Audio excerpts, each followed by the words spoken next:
दख्खनचा राजा म्हणून ओळखल्या जाणाऱ्या श्री ज्योतिबाची चैत्र पौर्णिमेची यात्रा 1 एप्रिल रोजी संपन्न होत आहे. या यात्रेसाठी येणारी बेळगावची सासनकाठी म्हणजे ज्योतिबाच्या डोंगरावरील आबालवृद्धांचा आकर्षणाचा विषय.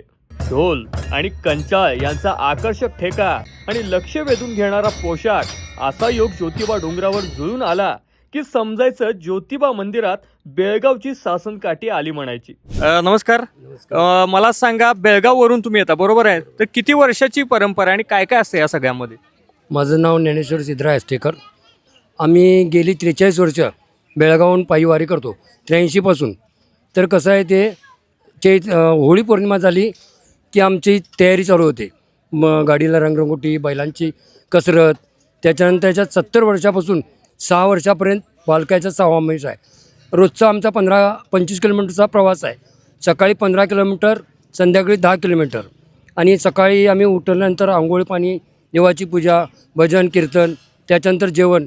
त्याच्यानंतर संध्याकाळी 4 वाजता झोपले तर रात्री 8पर्यंत. 8 नंतर परत जेवण. आणि असं आहे काय, बैलगाडीतनं जायचं मजा म्हणजे काय, ही पूर्वीचे लोक बैलगाडीतनं जात होती. आणि बैलगाडीतनं गेलं काय, विमान रेल्वेने गेली मजा वेगळी. आणि ही पालखीसोबत असते आमच्या. आम्ही येताना हेब्बाळ, शंकेश्वर, निप्पाणी, कागल मार्गे आज आम्ही पंचगंगा नदीवर आलो आहे. आज आम्ही खीर भाताचं निवेद पंचगंगा नदीला दाखवून उद्या निवग्याला आम्ही आता वस्तीला जाणार. त्याच्यानंतर उद्या सकाळी कामदा एकादशी सगळ्यांचा उपवास असतो आहे.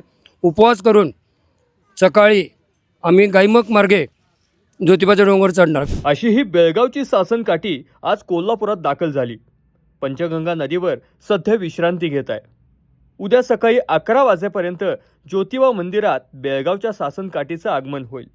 ज्योतिबाच्या नावानं चांग भलं. माझं नाव प्रथमेश आष्टेकर. आणि आता मी ही सगळी बैलगाडी बघतोय आणि खूप जुनी वाटते. काय विशेष आहे या बैलगाडीमध्ये? जुनी म्हणजे याला देवाचा गाडा म्हटला जातो. या गाडीचं वैशिष्ट्य म्हणजे याला फार पाळवणूक असते. या गाड्यासाठी देवाचं विशेष एक नैवेद्य असतो आहे. या गाड्याला म्हणजे चक्र ही ह्याच्यापासून बनवलेलं असतात.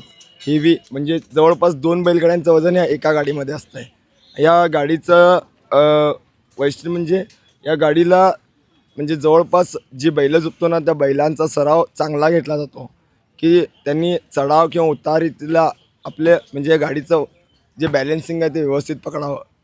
आणि जवळपास ही गाडी 40 वर्ष झाली आमच्या या चैत्र यात्रेमध्ये सहभागी असते. फक्त चैत्र यात्रेसाठीच ही गाडी बांधली जाते. याला आम्ही खिलार जातीची बैलजोडी वापरतो. खिलार म्हणजे कोसा खिलार असे म्हणजे जे बैलांमध्ये चांगल्या ह्याचे असतात ना, ती बैल आम्ही ह्याच्या गाड्यासाठी वापरतो. असं काय नसतं आहे, बैलजोडी कोणतीही असो, देवाच्या आशीर्वादाने ती मुक्कामी आपल्या पोचतेच.